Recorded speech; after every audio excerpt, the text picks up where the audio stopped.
I served with Tim. I'm sorry, I forgot to give the background. I served with Tim for 6 years in Congress and spent a good bit of time with him because our lockers were next to each other in the gymnasium. His district was relatively centrist, mostly farmers. Tim served on the Agricultural Committee in the House, one of the few bipartisan, or at least bipartisan tending committees in Congress. So he knows how to speak to folks who aren't as left-wing as he is. Now, the criticism of Tim has been that he's been a much more progressively left governor than he was a congressman, but that's politics. I think that's where he is. I think he's just a little bit more liberal than folks realize. But again, that's Minnesota. That's the state that he represents. So he's going to be satisfactory to the left wing of the party, and I think he'll be able to reach out, at least as the campaigner. That's what a vice president is, right? He's the #1 surrogate for the presidential candidate. And I think he'll have some success in the Midwest with his just easygoing, down-to-earth style. Former social studies teacher, personally, what can you share with us about him? Just one of the nicest guys you're going to meet. He is, again, we disagree on policy probably 90% of the time, but Tim Walz is the guy that you want to go to dinner with. He's just a nice fella. We don't talk about politics. We talk about Minnesota Twins baseball because I'm a huge fan. He's just got the ability to do that.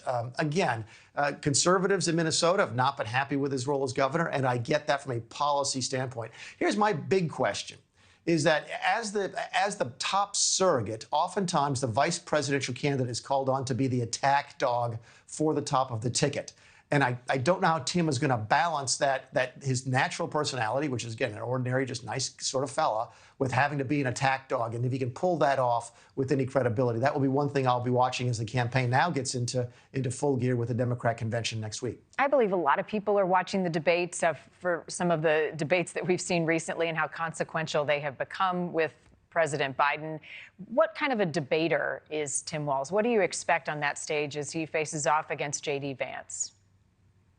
I don't expect much from the vice presidential debates generally. Most people don't. Again, no one really votes for vice president. The important thing about a vice president is, yes, they have to be able to debate. They have to be able to carry their own in probably the one debate, if they even do a debate this year. But really, the vice presidential pick is a reflection on the top of the ticket's decision-making process. Back when John McCain took Sarah Palin a decade or so ago, it had a lot of people scratching their heads about whether or not John McCain was really showing some weakness in picking Sarah Palin. I don't think that Kamala Harris is going to come under any sort of attacks for picking Tim Walz. She will have to defend again why she didn't take Josh Shapiro, but that's another story.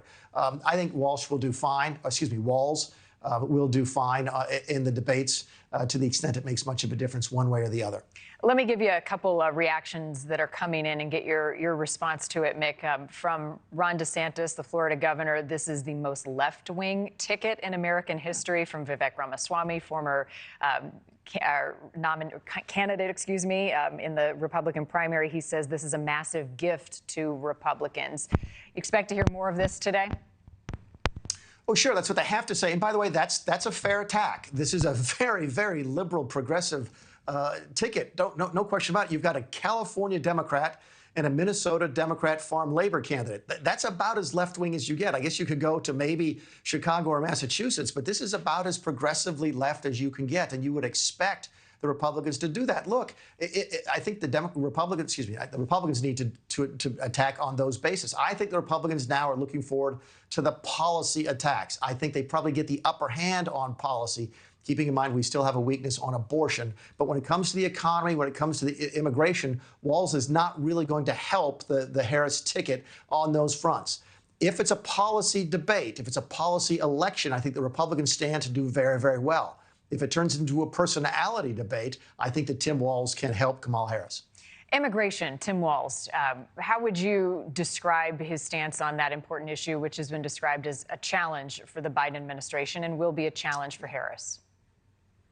I wouldn't expect that Tim has much experience with it. Yes, it's a boundary state, a border state in terms of being on the border with Canada, but you can't really get that much further away from Mexico than you can in Minnesota. So it's probably not been a driving issue for him in his home state in terms of at least illegal immigration.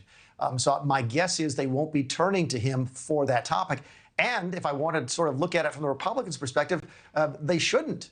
Thank you for watching. Go to newsnationnow.com to find NewsNation on your television provider. And don't forget to click the red subscribe button below to get more of NewsNation's fact-driven, unbiased coverage.